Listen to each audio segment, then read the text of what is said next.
All right, we are back. It's our fourth episode of the Reporters Corner season previews. I'm one half of your co-host, Jared Rubado with the Bemidji Pioneer. With me is the better half of the co-host from Sioux Falls Live, Trent Singer. Trent, how are we doing today? Doing good, man. We're knocking these things out here, and I like how we're doing it right now too, because we got CCHA Media Day coming up just this week, and it's cool to just kind of lock in a little bit, and it's stuff we've been following all off season, really. I mean, we stay pretty in touch with what's going on around this conference throughout the summer, but now it's time to kind of really dig in and see what the identity of some of these teams are going to look like, and another great episode today. Yeah, and you talk about CCHA Media Day.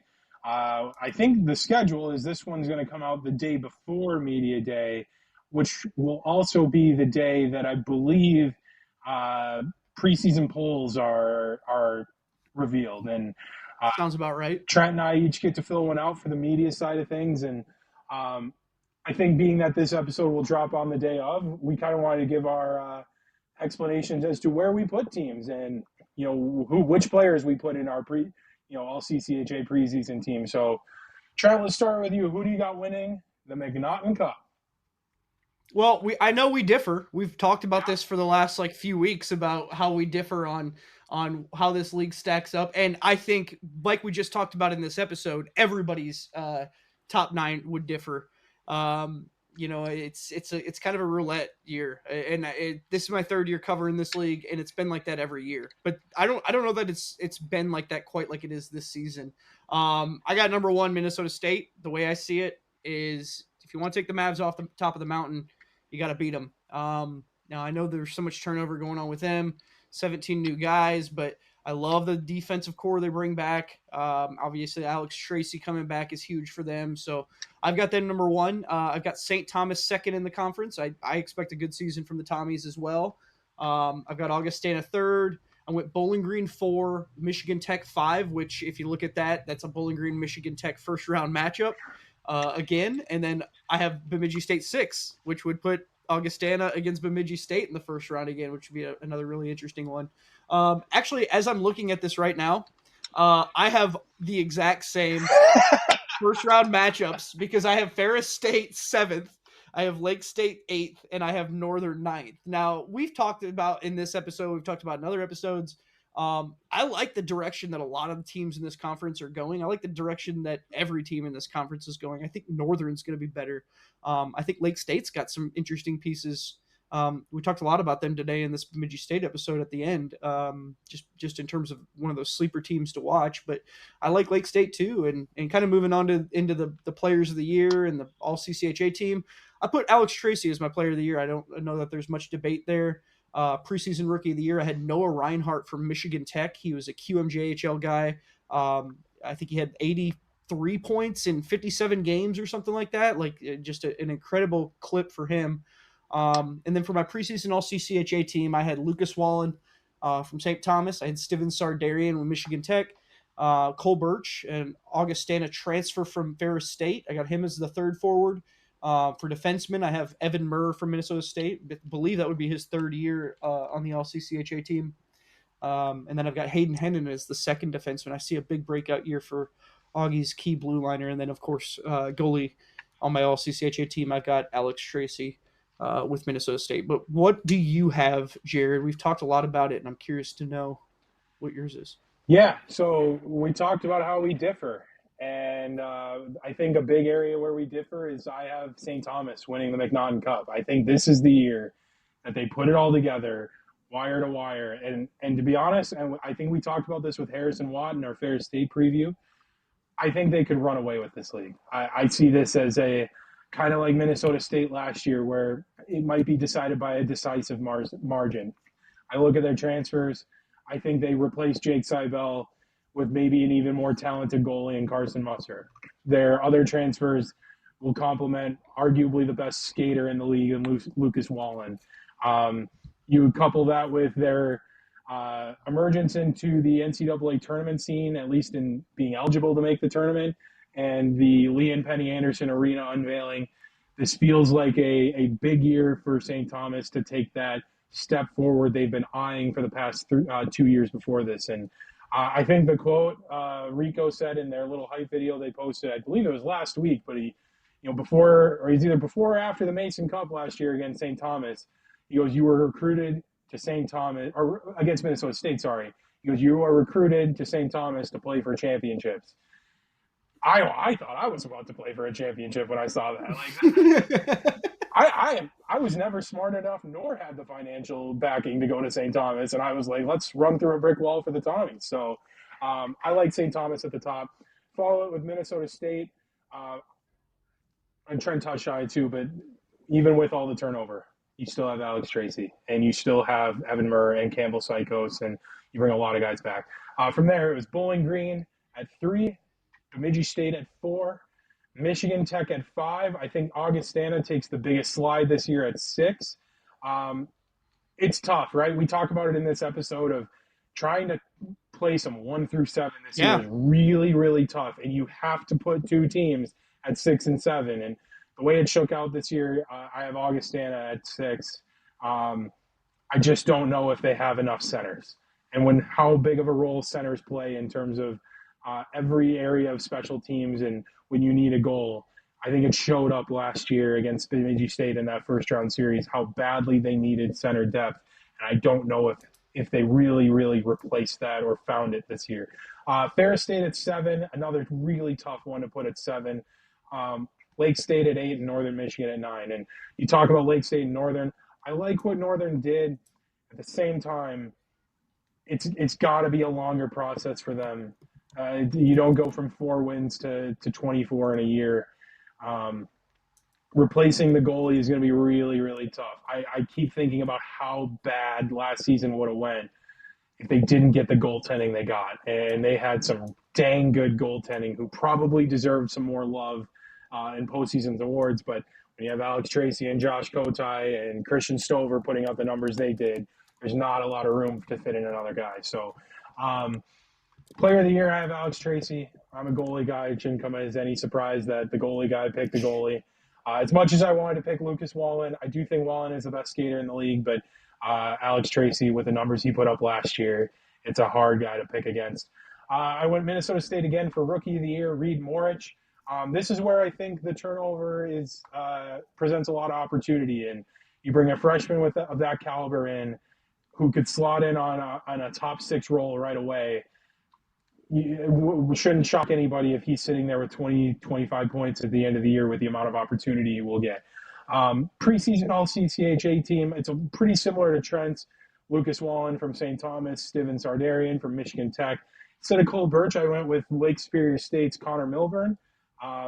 He's a kid where, and we talk about it a little bit on this episode, but he's a kid that is just a tough kid to play against. And when you add in the skill he plays with, it's a nightmare for teams to play against. And for a Lake State team that is a little bit of a wild card this year, if they find themselves in the hunt for home ice, he's going to be a big reason why. Defenseman, I went with Evan Murr from Minnesota State. Again, obvious choice. And then I went with Issa Perret, right shot D-man from Bemidji State. Really kind of took over that offensive D-man role, filling in the shoes for Kyle Loaf last year. And that jump from freshman to sophomore year, I think they expected to be a big one, especially if he was able to put on a little bit of size. And then the goalie was Alex Tracy. Trent, I want to throw one more question your way before we get into our interview and introduce our guests. But when you think of Coach of the Year, which most of the time it goes to, the coach of the team that wins the McNaughton Cup. But when you think of Coach of the Year as the coach that has a chance to really kind of put themselves, make a mark for themselves, or take a team out of the bottom 5 last year and run for the McNaughton Cup, who do you see eyeing that kind of mantle this year? Well, a lot of times that falls in line with either a team that makes a massive leap or a team that finishes first in the conference. And obviously last year it was Luke Strand. And, I'd say probably according to my ballot, I would probably go Luke Strand again. I think if Minnesota State, and if I'm right, Minnesota State is the best team in this conference. You can't not give that to Luke Strand when you consider what they did lose this season. He's done a lot of really impressive stuff since he took that program over 2 years ago, or I guess 3 years ago now. But this would be one of the most incredible of his accomplishments. Even I guess even after the guys he lost when Hastings left, back in 23-24, they finished fourth still. They finished right there and right there in the middle of the conference, and it was what it was. And I don't know, I don't know that would that turnaround and that sort of resume builder for him would quite compare to this, because this is they lose a lot, man. They just do. I mean, they lost the best goal scorer in this conference in Rhett Pitlick. They lost Josh Grohl. They lost their captain, who was just incredibly important. Adam Isley's gone. I mean, they have lost a lot of points on this team, and if they're able to do this, I mean, if they're able to come back and finish atop the mountain in the CCHA again, I can't say it wouldn't be Luke Strand. Now, that being said, Rico Blasi is right there at 2. I expect the Tommies to be really good, and I've said, I think already on multiple shows, I think it's a 2-bid league this year. I think the team at the top is the best, and I think they will have the resume to get in. And then I think somebody else wins the Mason Cup, and that could very well be St. Thomas and Rico Blasi. But that being said, at that time of the year, the coach of the year will already have been decided, and it will be what it is. But how about you?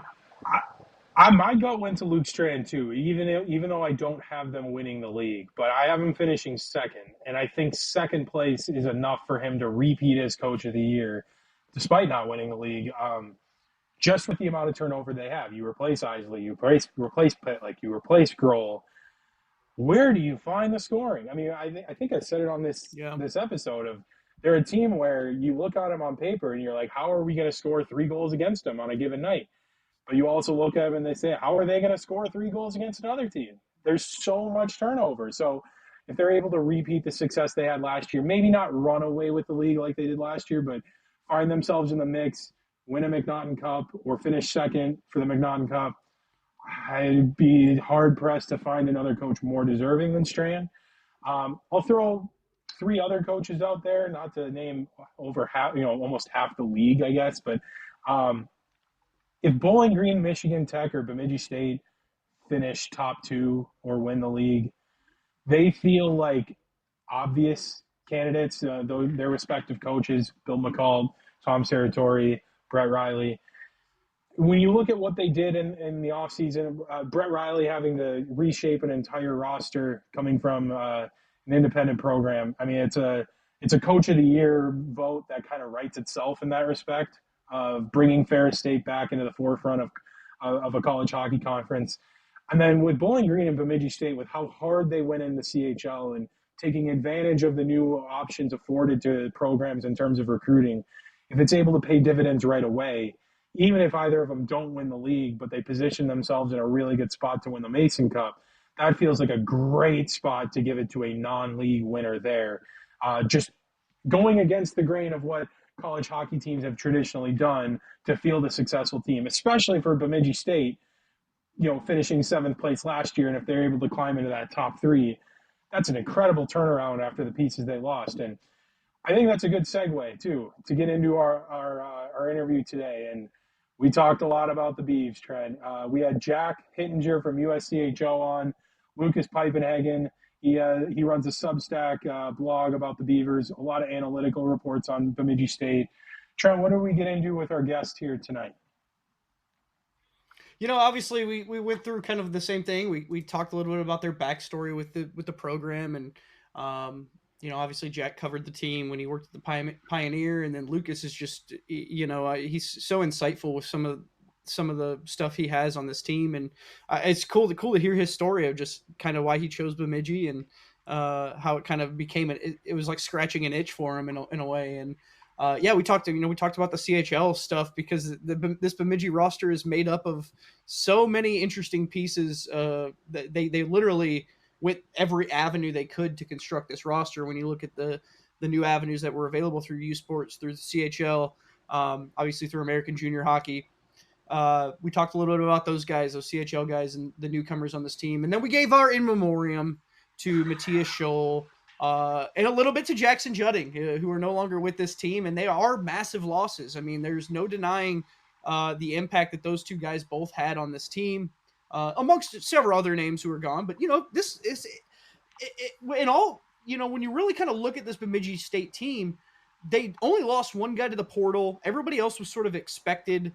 There's a lot of consistency still coming back, and there's a lot of guys coming back who are kind of poised for potential breakout seasons. So we talked a little bit about that. We talked about who their points leaders were, who they thought were going to, be kind of the at the forefront at the end of the season on the stat sheet when it's all said and done. And then we talked a little bit about what this team's strengths and weaknesses look like, as hard as that is to really kind of analyze and break down for this team. And then, of course, we closed it out with some of their takes on the CCHA at large. And it was a great interview. These have all been really fun. I know we've got a few more coming up here. We're going to have Bowling Green coming up soon. We're going to have Northern Michigan coming up soon. So keep your eyes peeled. But yeah, if you're a Beavs fan, I think you're really going to enjoy this. Yeah, and I'm going to go a little off script here too, because I think this is a really good time to, talk about just another thing before we get into the interview. And a lot of these season previews have featured kind of different kinds of people, right? Like Alex Micheletti isn't a media member, but he was so plugged in to Minnesota State.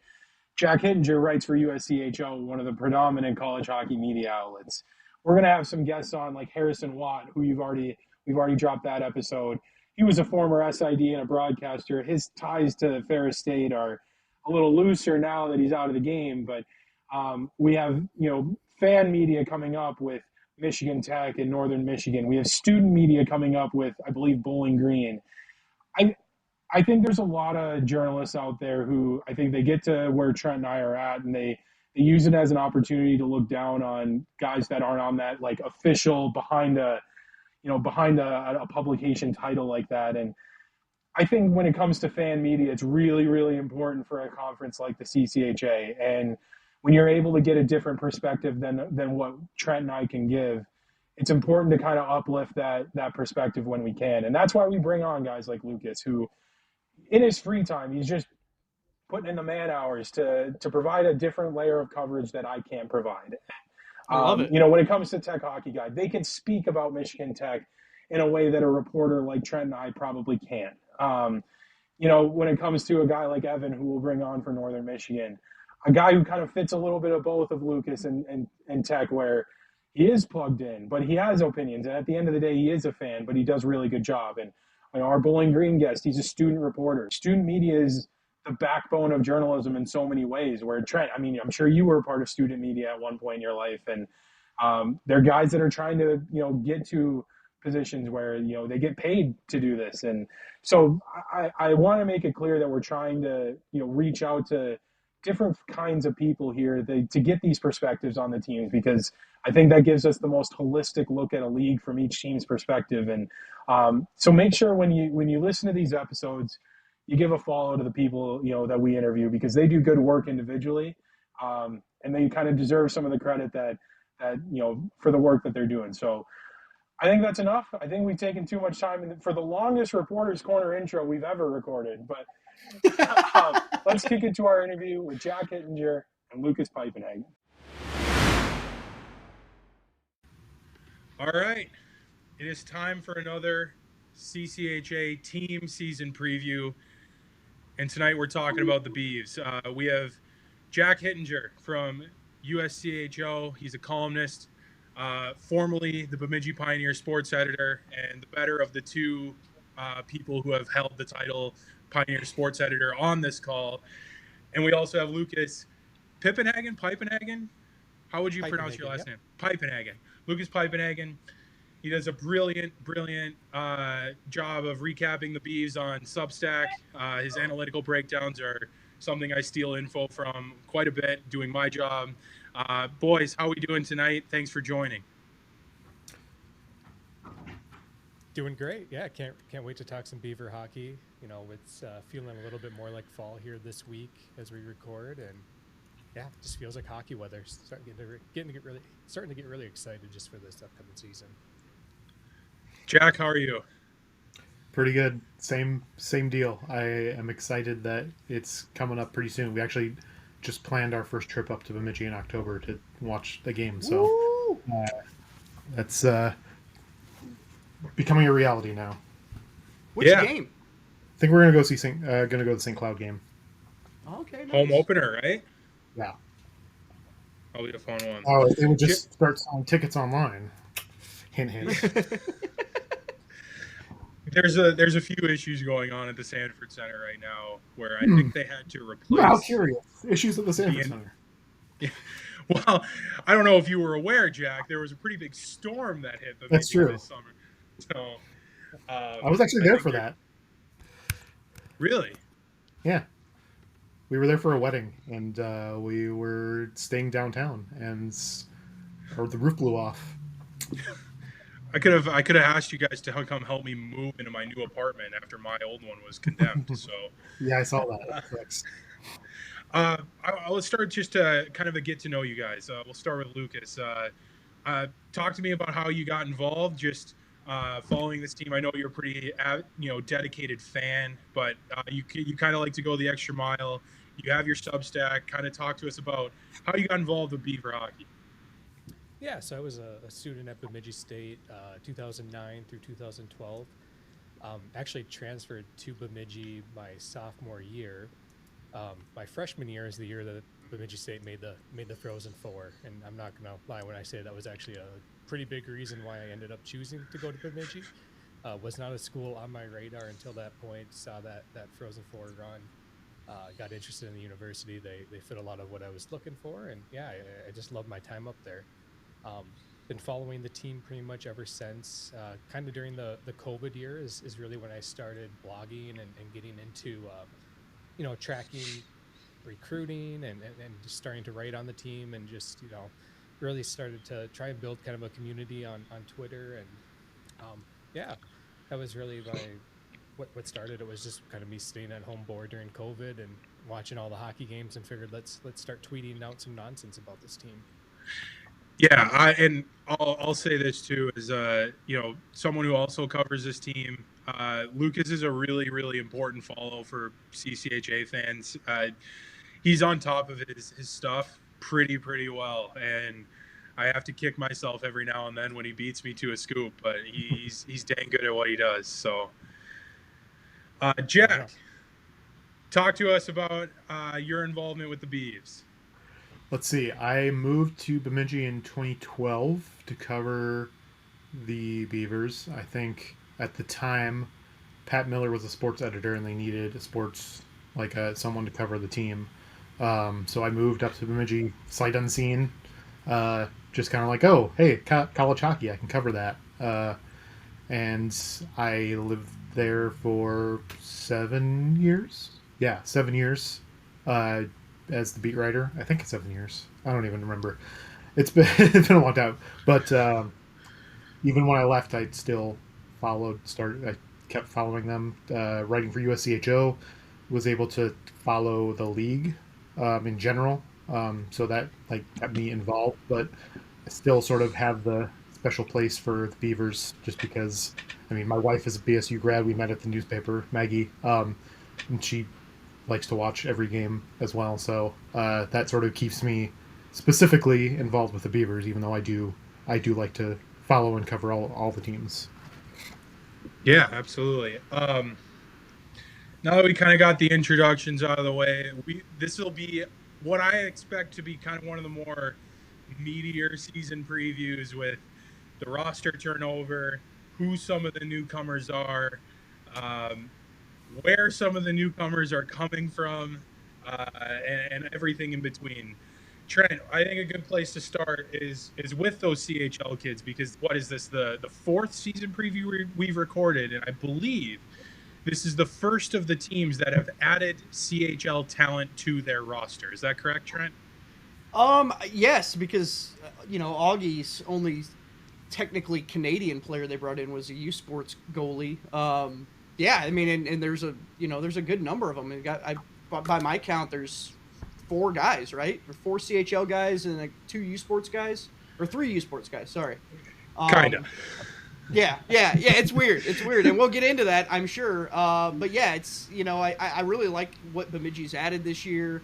Lucas, we could start with you. What do you sort of take away from what Tom Serratori kind of did and went out into the going into the CHL scene and grabbing some guys. Yeah, I think it was kind of interesting, as the season ended last year and you started looking forward to what the roster would look like this season. Jared and I both, keep track of recruiting, and you're looking at the list of commitments that they have, and you're like, I really don't know if this guy's ready to step into college hockey yet. Like, I feel like this guy needs to stay in junior a little bit more. This guy needs to stay in juniors a little bit more. It was hard to see where this team was going with this roster breakdown, and then they got a couple of commitments out of the CHL. They have the WHL goaltender of the year in Max Hildebrand. They picked up a speedster in Max Mesnikov out of the OHL. And then they added the U Sports guys late, which really filled out this roster and provided a little bit more clarity on what this team's going to be going forward and how this coaching staff's going to recruit going forward. It's one of those things where a lot of people think that Tom Serratori is kind of an old school coach and really set in his ways when it comes to recruiting and things like that. But you see him taking advantage of these new rules all the time. And it's just awesome to see, Bemidji State really exploring what options they have, or these new options that are available to them in the recruiting paths.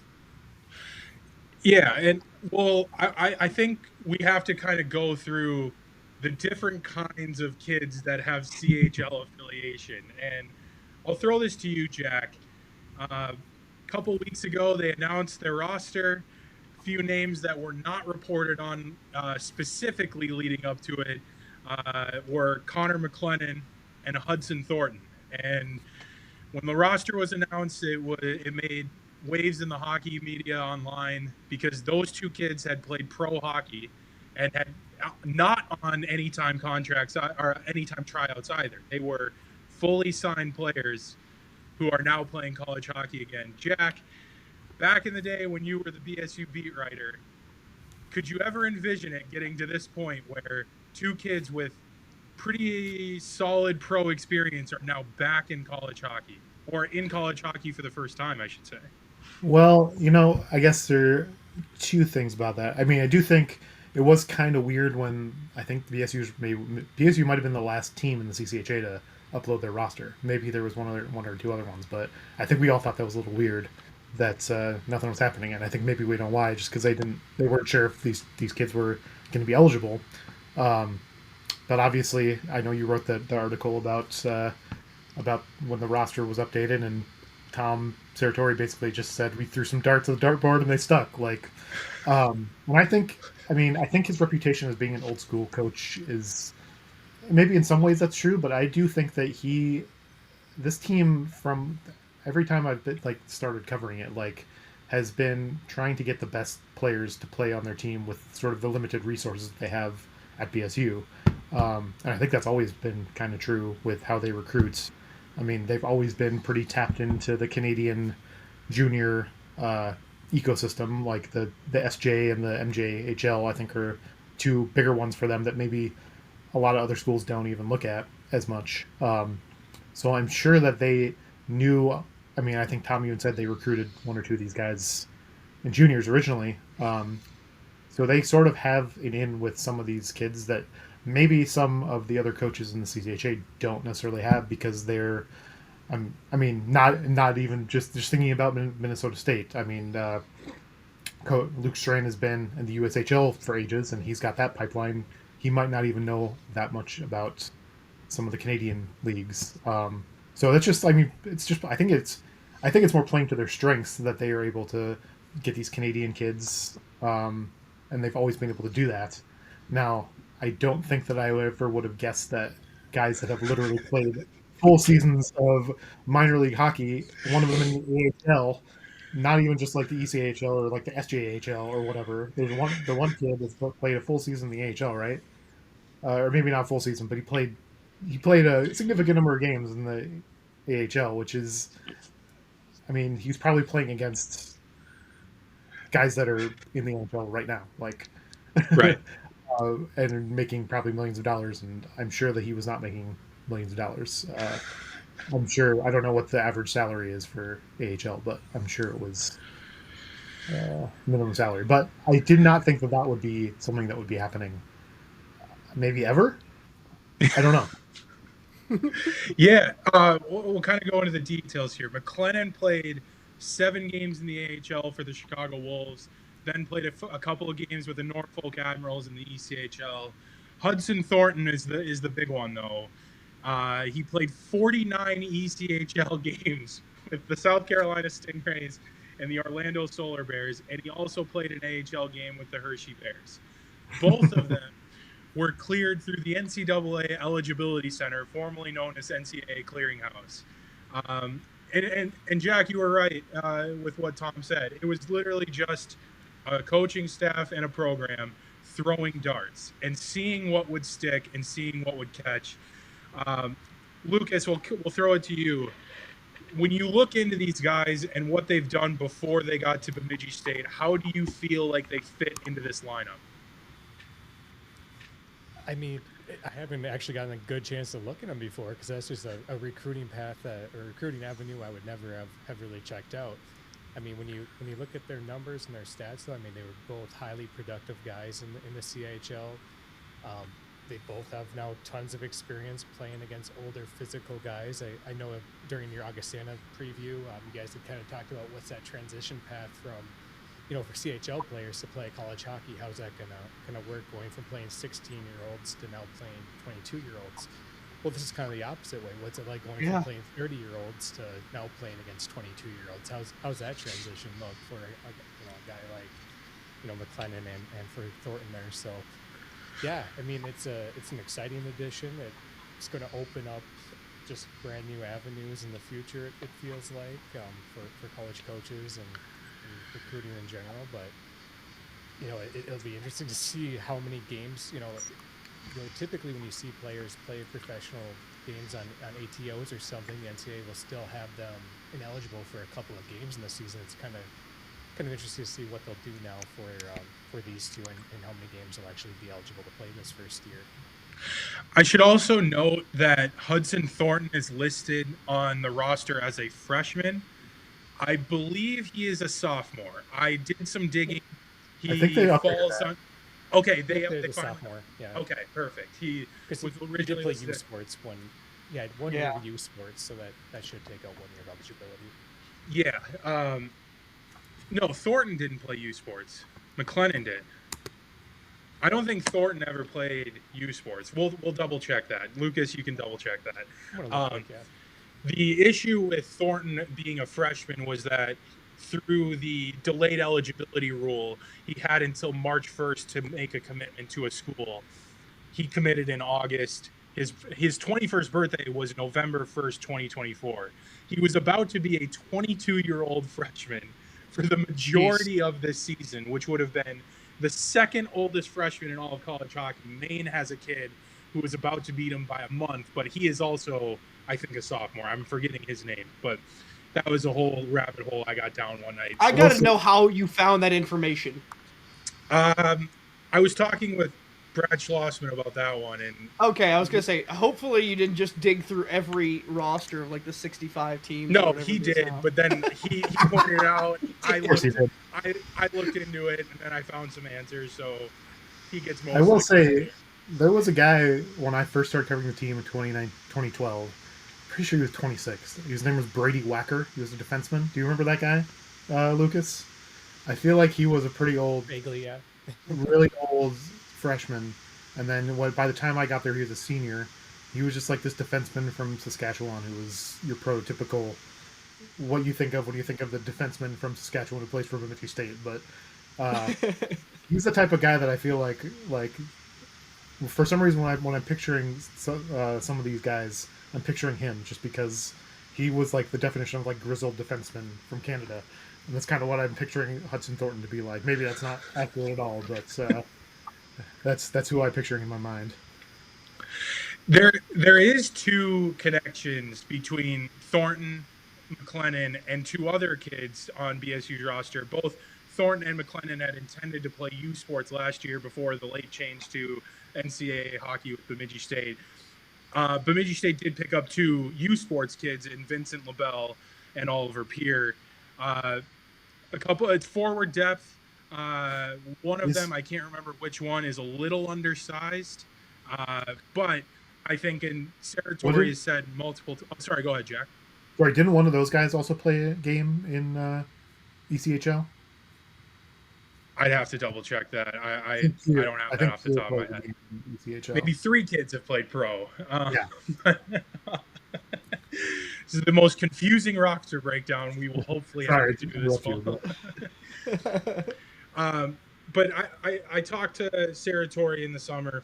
I can't remember what month it was, but it was around when the portal was open, and he had his eyes on some U Sports kids early on. And LaBelle and Pierre were the two that he locked down early on. Lucas, I know you've gotten a chance to look into them a little bit. What do you like about those two additions from the U Sports front? Yeah, I think just adding more veteran, proven goal scorers to this team is huge. Like you said, Vincent LaBelle is a little undersized, but one thing Tom Seratorio was saying all summer long was this team needs more speed. You know, that was one area of the team that Tom thought that they really lacked in the year ago, and that's what Vince LaBelle and Oliver Pierre bring. So, both really good additions, a little bit more experience playing against older guys in those U Sports leagues. And they should be able to step into the lineup right away and contribute. And that'll bring us to, we're speeding through this because we have a lot to get to, but that kind of brings us to the other CHL kids. Max Domestikov from the OHL, he played for Guelph. Ben Vigneault, who played for Quebec in the QMJHL. And then WHL goalie of the year, Max Hildebrand. He was Bemidji State's first CHL commitment, one of the first CHL commitments in the country. Tore it up last year for the Prince Albert Raiders. And it comes at a good time for Bemidji State because they graduated longtime goalie Matthias Scholl, who I think in a lot of individual standings on the BSU record book, his name pops up there for total saves, total wins, shutouts, all of that kind of fun stuff. But we'll throw it to you, Jack. Replacing Matthias Scholl is no easy task, but Max Hildebrand, hope maybe in a tandem with Junior Rathan Robbins, gives them a really good shot to do so. yeah, I mean, EC or not ECHL. He was CHL goalie of the year, right? Was that right? Is that what you said? Or he was up to WHL goalie of the year for Yeah, sure. Western. I mean, I don't know the history of that award, so I don't know.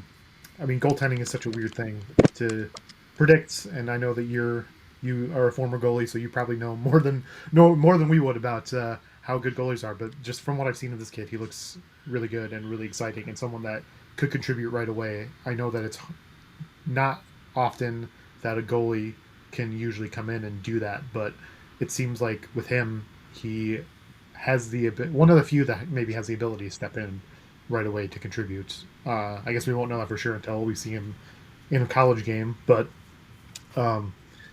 yeah, I think he's one of the ones. He was one of the first commitments, and I think a lot of people were really excited that he was the one that they were getting because of his numbers and just his makeup, and it seemed like he said all the right things in all the interviews and stuff. So I don't know. I think he's going to be pretty exciting.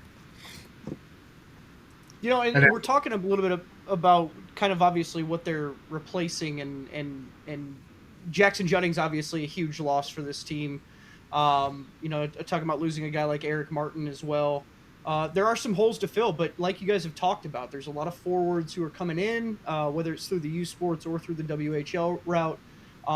It almost seems like they just went U Sports almost exclusively with these with the forward group, and then that brought in some really good defensemen in the CHL. So I'm curious to know, and we'll start with you, Lucas. We'll kick it over to you, Jack, after that. But who amongst this team, whether it's a returner or whether it's one of these newcomers, do you see as kind of being the points leader this season?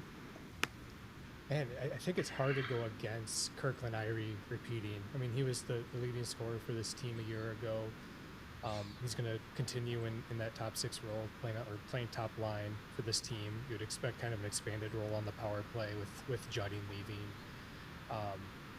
Yeah, I mean, I really think this offense is going to have to kind of run through him a little bit. I mean, you do have guys like Adam Fleming, who had a really strong second half of the season. Started super slow early on a year ago, but yeah, I mean, it'd be Kirkland Irie for me for sure.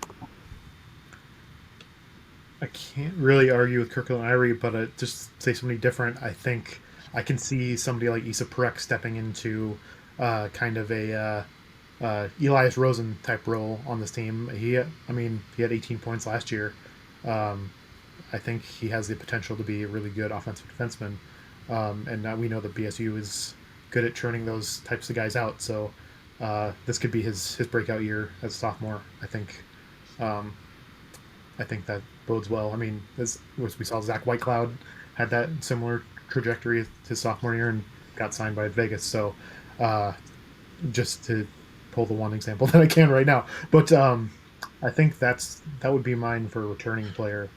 And I guess as for one of these newcomers, if I had to pick, I mean, I really like this Max Nemestikov. I like the look of him.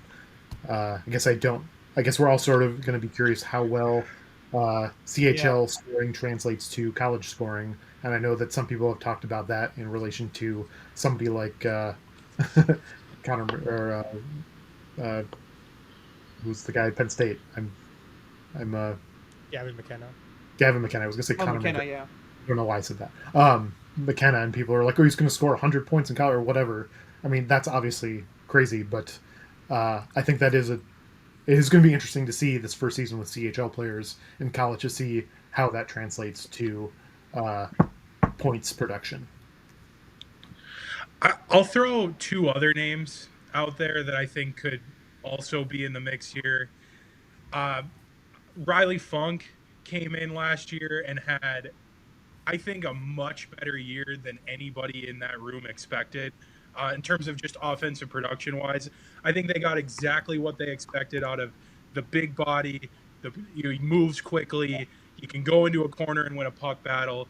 But I don't think they expected a guy like Riley Funk to come out of that season with 23 points and have some of the big offensive moments that he did. And if you're looking for a 1C to replace Jutting, he's probably the most likely candidate to start the year, where he's going to see that power play time. And that point total, if he does replicate what he was able to do last year, should take a little bit of a bump from there. The other guy I look at, who I don't know if there's an analytic to track this, but had to have been the most unlucky player in college hockey last year, but it's Casper Magnuson. He had an outstanding freshman year, a lot of big goals, and he was a huge part of why BSU was able to go on that run to the McNaughton Cup in the second half. And if he set the record for the most amount of posts hit in a season last year, it wouldn't surprise me. It felt like one or two a game, and it was always on a power play. But I think with the jump from going to a sophomore to a junior, him getting into even more of an elevated role, probably being on that first power play, that's a good spot for him to raise that point total from 16 maybe into the 20s this year. Yeah, I mean, for him too, I mean, he had 7 goals last year and 6 came on the power play. Yeah. So he was already a power play merchant, even with all the posts that he hit. Just insane. Yeah. Let's go into the next area here. Is strengths and weaknesses. And Bemidji State's strengths and weaknesses could really be anything right now. I think for the other teams that we've talked about, Mankato's, their biggest strength is their biggest weakness is roster turnover. How do you replace so many of those guys? But their strength is Alex Tracy. For Augustana, it's all the returners that come back, but can they overcome not being able to win a faceoff? For Ferris State, it's a little bit of the same thing, where you have a 30-player roster, not a single true freshman, but you also have, 13 newcomers, mostly out of the portal. How does that mesh well with a coach coming from Long Island here, right? So for you guys, when you look at this team and you see strengths and weaknesses from September 10th, where are you guys looking at? We'll start with you, Lucas. Yeah, I think this team is hard, like you said, it's hard to name strengths and weaknesses. I mean, it's just a lot of question marks rather than really weaknesses at this point. I mean, you have a very veteran defensive core. You have 4 seniors back there this year that, struggled at times a year ago, definitely kind of shored things up towards the end of the year. But they need to be a veteran group that really leads this team from the back. The penalty kill a year ago was terrible, which is very uncharacteristic of a Tom Serratori team. I think that was a surprise for the majority of us. They needed. But then for strengths, I mean, they had a really strong power play last year. They had over 24% on the power play. Can they continue that with Jackson Judding missing? I mean, Judding was a huge factor on that power play. But yeah, I think, again, it's just kind of more question marks right now than true things you can say is a strength or a weakness. How about you, Jack? Yeah, I mean, I was gonna say the same thing. I mean, obviously, when you look at, the goalie situation, obviously, you lose Matthias Joel, you gain Max Hildebrand, who looks like a good goalie, but that's still a big question mark, as we've seen with some other teams who lose like big time goalies. I mean, Michigan Tech last year, I think it took them a while to find their number one goalie after Blake Pietola, which is kind of natural. Like when you have a guy like that in there, it maybe takes longer than you maybe wanted to. I think we saw that a couple years ago in Mankato with Dryden McKay, and then they had a couple years where they subbed some guys, and then Alex Tracy took it over. So you don't know what exactly is going to happen. You hope Hildebrand's going to be good, but you still just don't know. I think that's maybe the biggest question mark for me, is if he can really take the reins in nets. Yeah, like I said, penalty kill. Like Lucas said, penalty kill was not very good, uncharacteristically. I think they probably want to do better with that. And I guess obviously Jackson Judding is a big loss for many reasons, but just who's going to take a face-off late in the game? Who can they rely on to take a face-off late in the game? I feel like the past 2 years it was Jackson Judding, and maybe nobody else. Tom, I don't know if Serratori really relied on anybody else to do that. I think someone's going to have to step up and be that guy that can take a big face-off. I think maybe that'd be my second one. I'm glad you mentioned the centers, because I think Jackson Judding did a lot of legwork to make that team face-off percentage what it was last year. And the way opposing coaches talked about how much of a thorn in the side he was of trying to game plan against on face-offs. And when we think of face-offs and the importance they have for a power play and a penalty kill, if they're not able to establish a true 1C, that power play could dip, and the penalty kill could dip even further. And so, like you guys, when I look at this team, I don't see abundant strengths and weaknesses. I see more question marks than anything. But in the potential strengths and weaknesses, special teams, pops up as a weakness if they're not able to replicate the center position. However, this offseason, they went out and got a ton of guys that can play center. So you just need to find 4 of them that can win half their draws. Like, if you take 8 pitches and you strike out, it is what it is. But that's what they're trying to do, it feels like. Mm-hmm. So, Trent, we'll move on. We'll stop talking about strengths and weaknesses that do not exist yet. So, well, I'm curious to know, and this is a fun question I think with this team, and maybe we'll just call it the Riley Funk Award. Who are you giving the Riley Funk Award?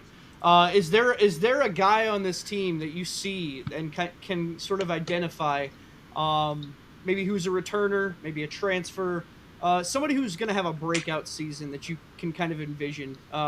Maybe somebody who went a little under the radar last year and is now maybe poised to take another step. We'll start with you, Lucas. Yeah, I think it's Jackson Panzer for me. I mean, I think the media voted him CCHA Freshman of the Year, preseason Freshman of the Year a year ago, and really that didn't materialize with him. And he kind of struggled to find the lineup early, struggled to get going offensively. Kind of was playing third, fourth line minutes at the start of the season when he did finally get in. And yeah, he's just a guy that has the pedigree, and you look at his numbers in juniors, and he's a guy that you kind of expect to take a pretty significant jump forward, I would think, this year, just with an increase in playing time and role. What about you, Jack? Yeah, I'm looking at the stats here to make sure that I know what I'm talking about here, but I'm going to say Adam Flamone. Um, Yeah. I mean, he's a senior. I think last year it was probably about the same as his sophomore year, but I think maybe we expected him to step into a bigger role last year. I think uh, sophomore year he had 19 points. Last year he had 18. I think the goals went down. It seems like he turned it on. I was trying to look up his game by game stats. It seemed like he turned it on in the second half, but I can't find the game log Yeah, at the moment. he had 3 points October to December, and then he had 15 January to Yeah. March. Okay, yeah. So So just a huge I don't know. jump. You never know what's going on with somebody. Maybe you just not feeling it. First half, second half, he turned it on. I think he could be poised to be a guy that um, is under the radar and maybe is some of that depth, quote unquote depth scoring that the Beavers, I think, need past the first line. We always talk about that with them. If he can step it up, I think they'll be in good shape, and I think he his the end of his last season bodes well for that.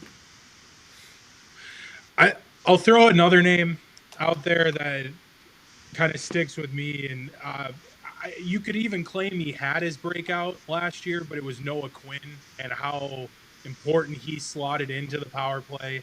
I mean, he was a perfect complement for Jutting as a winger, and if you're able to find another duo for him to play with, he could be a guy that has 20 points at the end of the year.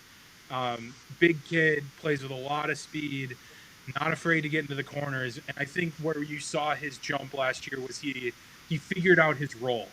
And once he figured out his role, he kind of honed in on it and started to get game by game. You saw a little bit more out of him.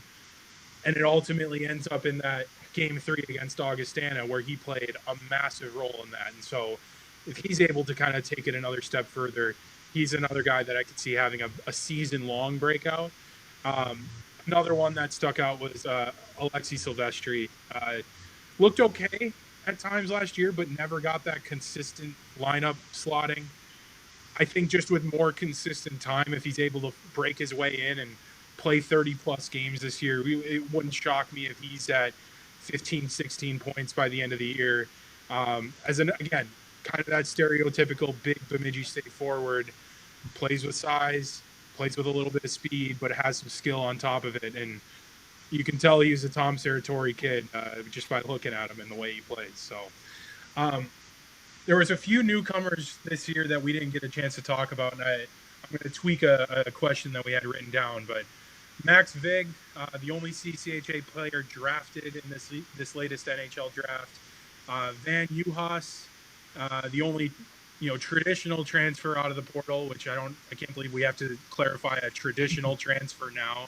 It doesn't feel like the portal's been open that long. Those two kids jump out, and then Oscar Carlson is another one.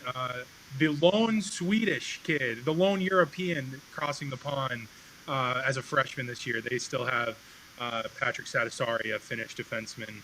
But of the guys we haven't talked about yet in terms of incoming players, who talk about your expectations for them, and maybe even more specifically Vig as kind of another defenseman that really fits that BSU mold. We'll start with Jack this time. Yeah, I think Vig. From everything I've read about him, it seems like he was a late round pick by Montreal, right? 7th round, something like that. 7th, 8th round. Yeah. I don't know exactly where he was, but everything I've read about him, it seems like everyone seems to think that he's sort of a project as far as pro prospects go, and obviously that's probably a good thing for. The Beavers, they love those project defensemen, I think, as we've seen with a lot of these guys that start out maybe not being offensive defenseman type guys. You just look at Kyle Loth and how he progressed in his time at BSU, or even Will Smolik, that type of guy. So I think Vig looks like he is going to fit in just very well with being a Bemidji State defenseman. Just from everything I've read about him, so I think he is an exciting player to watch. I don't know if he'll necessarily be a key player his freshman year. I don't know if he's going to be a guy that is one and done or anything like that. So I think that's a good sign for them. Lucas. Yeah, I'm going to bring up, I think, the one newcomer that we haven't mentioned yet, and that's Bemidji No out of the QMJHL, played for Quebec. And I'm going to talk about him for one specific reason and one reason only. Yes. Right shot defenseman. Yes. Bemidji State finally carries 3 right shot defensemen on their team. For the majority of last season, they really only played with one, Issa Parak. So, having just another right shot option there and on the back end is going to be nice. And hopefully, I think that may be a reason why he cracks the lineup is purely because of his handiness. Yeah. Sarah Torrey mentioned that specifically in one of my conversations with him this summer, that we just needed more options to have a right shot defenseman. And I think they targeted Vigneault pretty heavily there. So must be listening to the Beaver Discord or Beaver Banter Discord. Yeah, I'm sure he is. Yeah. So who are their right shot D? It's Issa Parekh, Vigneault, and who? Ryan Henderson. Ryan Henderson, got you. Yep, who was a freshman last year, played a little bit at the end of the year, but didn't get in too many games. But he's another guy, I think could definitely get some more playing time this year too. That's 7 games last season. I get the sense in looking at this team, and this is just me speculating, there's a lot of competition in the team itself. You have your guys like Irie and Fleming and Corcoran, Mitch Wolf, who they're pretty locked into their roles. Obviously, 3 of the 4 of those guys they're all 4 of them are captains. Riley Funk, another one who's locked in. But then, for a guy like Jackson Panzer, for a guy like Ryan Henderson, it seems like there's an opportunity for a lot of these young freshmen, sophomores, these transfers, whether they come from the CHL or not, U Sports or not, that there's opportunity there. If you are able to take that spot, you can keep it and run with it. So, Trent, what do we got next? Yeah, we're getting into kind of some of the fun stuff here too, because this is more so just kind of your opinion in general takes. We'll start with you, Lucas, on this, because I think I know what Jack's answer is going to be. What series this season when you kind of look at the schedule, do you kind of have circled the most on your calendar, your proverbial calendar, if you will? Both your non-conference and give me your conference series. And I really like the slate that they have. I like it every year with Bemidji, to be honest. Yeah, I think a non-conference is the North Dakota series again. Bemidji State was able to go up there, get a win at home and a tie on the road a year ago, something that they haven't done in a long time, finding success against their closest rivals. And yeah, I just think that's always kind of a fun series. Happens, over Thanksgiving weekend, home and home series. It's home and home this year, right? Yep. I think last year was when they played both games in Grand Forks. 2 years ago, yeah. 2 years ago now, okay.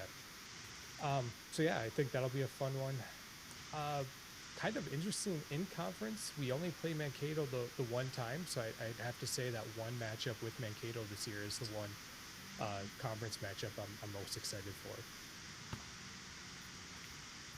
What about you, Jack? Yeah, non-conference, it's a lot of the same. We say this every year. It's basically the same teams that they play, and it's always a good. I think that does frustrate some fans that it's always the same teams, but it's also easy travel, and there's always a nice amount of fans. They're great games too. I don't know how you could complain about them going and playing UNDs and Minnesotas though. You know what I mean? No, I just think some people would rather see some variety every once in a while, but I suppose, think that's just being nitpicky. And obviously they're going up to Alaska this year, but St. Cloud, I think, especially not just because I'm going to the game, but I think that those two games last year were both games that were winnable for them. Um, and maybe obviously I don't think it would have impacted any pairwise situation because of how they finished the rest of the season. But it's those type of games that like they really need to win in order to improve their chances at that. And I think that when you have the ability to win those games, you should be winning them. And they're both really good games, and I thought that they could have won both of them.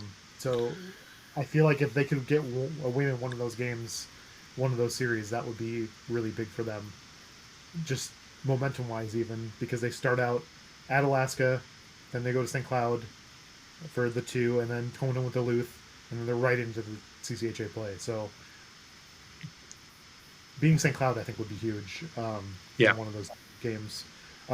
Conference, I would say, for me, probably St. Thomas, just because they get to play at that new arena. It's their last, probably. I mean, I'm sure they'll play St. Thomas again, but it's. I guess it's their last time they're going to be able to play in Twin Cities against them as a conference member. So, I think that will be a fun series because I think it'll be interesting to see what the turnout is like for that series in the new arena that's on campus. Yeah, Breast pour one out for the St. Thomas Ice Arena. Was my favorite place to watch a game. Just only because you could hear every word Sarah Torrey said on the bench. But which I don't know if they ever wanted those on the stream audio anyway. So this is our favorite question we've gotten asked in our previous season previews, but it's finish this sentence. And I think Trent and I have each given our answers for each team here too, so we'll do the same. But finish this sentence: Bemidji State will have a successful season if blank happens. Start with you, Lucas. Go ahead. Yeah, go ahead, Lucas. Oh boy, I was hoping to buy more time here. It's tough, man. I mean, I'm sitting here trying to do the same thing. And I got my answer. I can go first. Yeah, Sure. Go ahead. I'll piggyback off of what Jack said. If they're able to transition from non-conference play to conference play a lot more seamlessly than they have in the past two seasons. Last year they come off of wins against North Dakota, Minnesota Duluth. Sandwiched in there was, I believe, a sweep of St. Thomas and Minnesota State, and they immediately come out of that and hit one of the worst home runs I think they've had in their D1 program history. I think if they're able to, their non-conference schedule is always going to be loaded. Like we said, the same three teams are going to give them home and homes every year. And their marquee matchups, a lot of people come in the building, a lot of traveling fans from opposing teams. The players feed off of it. They all talk about how exciting it is to go to the Ralph, to get all the Gopher fans in the Sanford Center when they're lucky enough to get the Gophers on the schedule. And it just feels like there's a little bit of air that comes out of the sails immediately after. And I think if they're able to match the non-conference intensity and treat every game like it is against that marquee opponent, I think we could really see them establish the consistency they desperately needed last year. So that's where I go. Any of you three have an answer yet? I got something.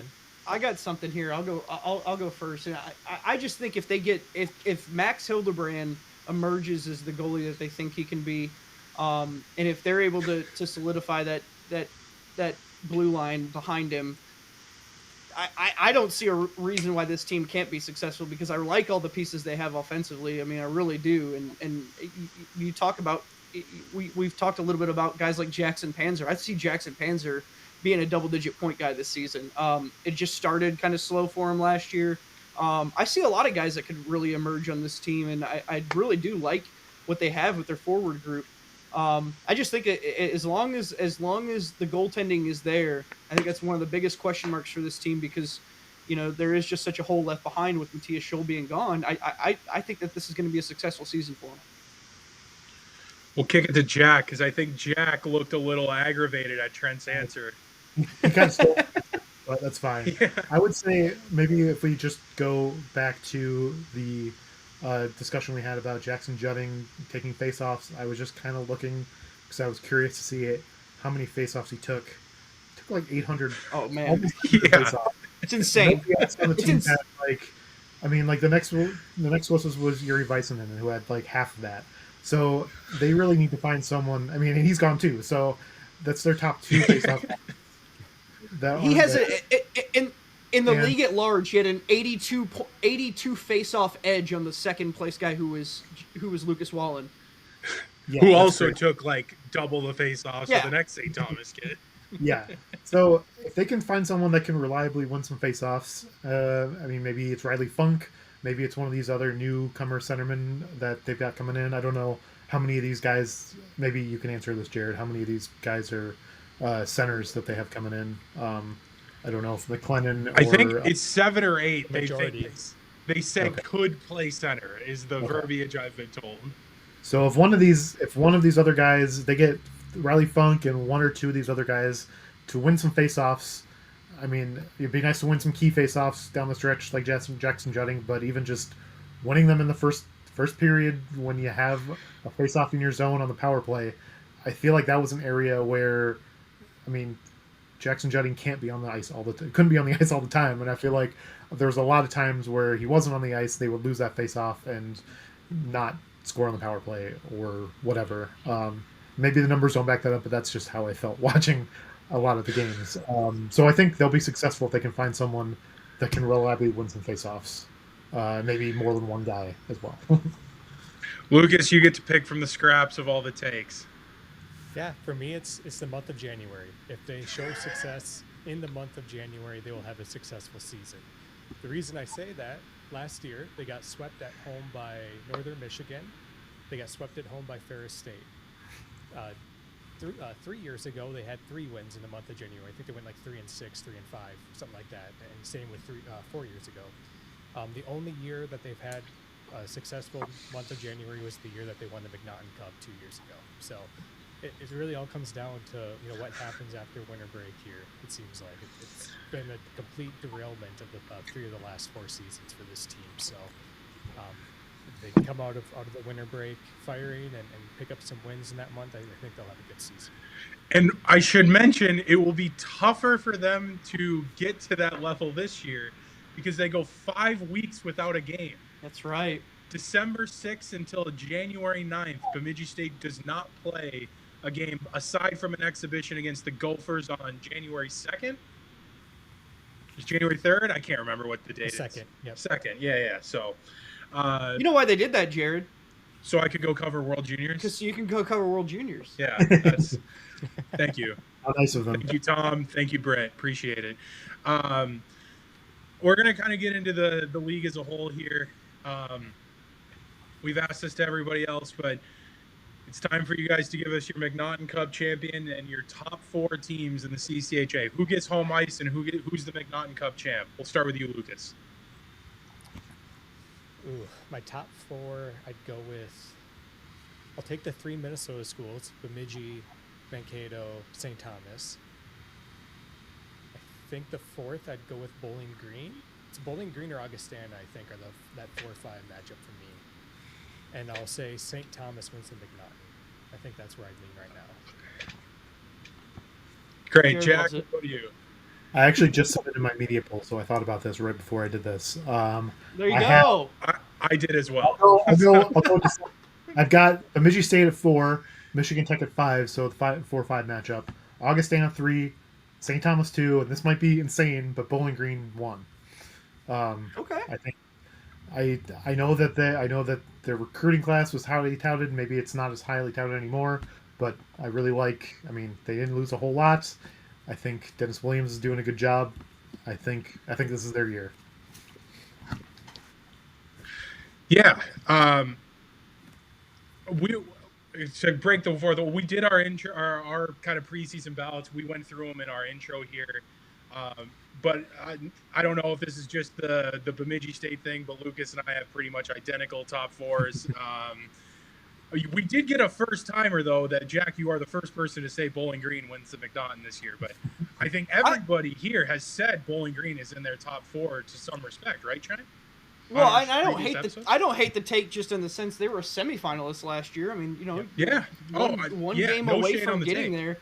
Yeah, and I love the direction they're heading. I'm kind of with Jack on that too. I've got him in my top four. I've got him right around in that 4-5 game. I like Bowling Green a lot too. And that leads right in well to this next question, and we've altered it a little bit because we've gotten some takes on this in the 2 episodes that have aired already, and I think even Harrison actually might have said the same thing. And Jared, I can't remember. We recorded that one yesterday. These all are starting to run together. But which CCHA team or teams do you see playing in the NCAA tournament? We only say that because it's a possibility with the CHL opening up that this could be an interesting league with kind of what some of these teams have done. We'll start with you on this one, Jack. I mean, I think Bowling Green, if they win, well, I guess if they win the McNaughton, that doesn't mean they're going to win the conference tournament. I think it's going to be Bowling Green and St. Thomas. Yeah, but I could also, I mean, I could probably see any of the top 4, 5, 6 teams even. I have Minnesota State number 6, which is also maybe insane, but I could see anybody from 1 to 6 making the tournament, going on a run. I could see, but I mean, Bowling Green, St. Thomas probably have the biggest chance to get an at-large bid if they win their non-conference games and play really well. So that's what I would say. Lucas could take it away. Yeah, there's one team that makes the NCAA tournament. Sorry, my starting to lag a bit here. There's one team that makes the NCAA tournament. It's Bemidji State wins the Mason Cup. Love it. And Love he's definitely the not giving a homer pick at all. So Not at all. Jack, you mentioned something by having Minnesota State at 6. And I would imagine Trent is a little similar in this, where when you're starting to order these teams on this preseason ballot, somebody has to go at 6. Yeah. Mine was Augustana, who finished 2nd in the league last year. Trent, I don't know who you have at 6, but it's probably... I had Ferris. Ferris, another team, right? I almost put Nobody Ferris knows at what 6 and is Minnesota gonna State at 7, which would be even more like... I didn't end up doing that, but I thought about it. I had Ferris, so I was like, oh, wait, I don't have Minnesota State. I think I got to put them at 6. But I think, I mean, for me, it's the roster turnover. It's big. I mean, I don't know. You don't want to count that out, but that is a lot of guys to lose. It's a lot this year, and I don't know if they can. Hockey is a sport where you just need so many depth guys to be working at so many levels. It's not like basketball, you lose 6 guys or whatever, and you still have one superstar left. I think you can still win, but hockey is just way harder to do that. Obviously, Alex Tracy's one of those guys, so you never know. But I don't know. That was my reasoning. The thing with Minnesota State this year is I don't know how they're going to score. Like, they lost all of their scoring. Yeah. At the same time, I don't know how teams are going to score on them. Like, you have Alex Tracy, you bring back a good chunk of that D-core, along with the talented freshmen and transfers. It really is, like, 1 through 7, they could finish anywhere in there. And I kind of feel the same thing about Ferris State, where you bring in so many new guys, and a lot of their transfers are really solid transfers. They're not really proven in the CCHA yet, but would it really shock anybody if, it's February and Ferris State sitting in 3rd place trying to push for McNaughton? I think when you look at this roster, it's not all that far-fetched to think that. And 1 through 7 is the hardest order to pick this year. We haven't had too many deviations from 8 and 9 this year yet, but it's interesting because and we've done these previews where every single person, there has not been an identical 1 through 4. Even Lucas and I would, where we have the same teams, I would imagine they're in a different order, and it's really, really intriguing how each different person sees this league shaping up. And we'll throw it back to you guys and start with Lucas. When you think of a sleeper team this year, and it's a team where the expectations aren't too high, but all of a sudden it is February and they're kind of in the hunt for the McNaughton Cup, who do you see that team being? Yeah, I'll take the Ferris State Sharks. I'm really curious to see what with the new coach, all the transfers from LIU, what that all brings to Big Rapids there. That's kind of an intriguing team. Just kind of seeing. I mean, Bob Daniels was just there for so long. It's going to be such a huge transition to Riley, and just seeing what that team is here going forward. I would say that they could definitely surprise some people late in the year. Jack? I don't think Augustana really counts as a sleeper, so I'm not going to say them because I think people expect them to be pretty high up. I'm going to say Lake Superior just because they have a couple of intriguing incoming. I mean, they got a couple of CHL guys that are coming in. Got a couple of transfers that I'm interested in too, from some bigger schools. Maybe they didn't play a lot, or didn't get a lot of points, but I don't know. I think they have some guys that I don't know if I could see them competing for McNaughton, but I could definitely see them in the home ice mix if they can figure out some of their issues that they have. I mean, just with having so many new guys. Lake State's really intriguing in that respect too, because they have a quasi GM. He's not like the North Dakota GM role. It's a little bit different. Yeah. Like I think in the details of his role, but they do have like a GM like character, and they did get an anonymous donation of $1 million for, like maybe those don't play like the immediate factor, but they should play some sort of a factor in roster building. Yeah, well, I mean, they got these two guys that I've been looking at, these two guys from Saginaw, the goaltender and a forward. I mean, the forward scored 90 points in the OHL, which is that's pretty significant. Obviously, like I said, we don't know how it's gonna play out with how CHL translates to college hockey and specifically the CCHA, but I saw both those guys when I think they announced. I don't know if they announced those similar time. I'm like, those are some interesting pickups for Lake State. And we haven't even mentioned Connor Milburn.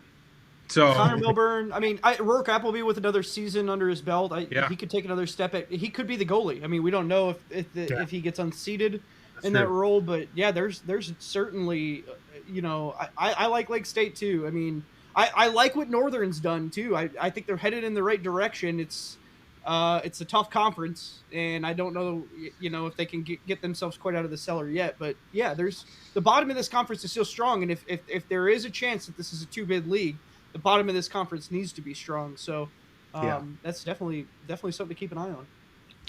For sure. Gentlemen, thank you so much for hopping on the show tonight. We are out of questions. We've taken way too much of your time. So it was fun chatting about the Bees with you. It should be a really fun year if the Sanford Center does not collapse because of the storm, but I think they're in good hands. So thanks for hopping on. We really appreciate it. Yeah, thanks for having us. Appreciate it. Always great to talk hockey with you guys. All right, once again, thank you to Jack Hittinger and Lucas Pipenhagen for joining the show, and thank you to our producer, Perry Lascaris. Subscribe to the CCHA Show on Spotify, Apple Podcasts, or wherever you get your podcasts from, and subscribe to the CCHA on YouTube. Follow us on Twitter at Trent Singer and at Jared Rubado PP. You can check out our work at BemidjiPioneer.com and SiouxFallsLive.com.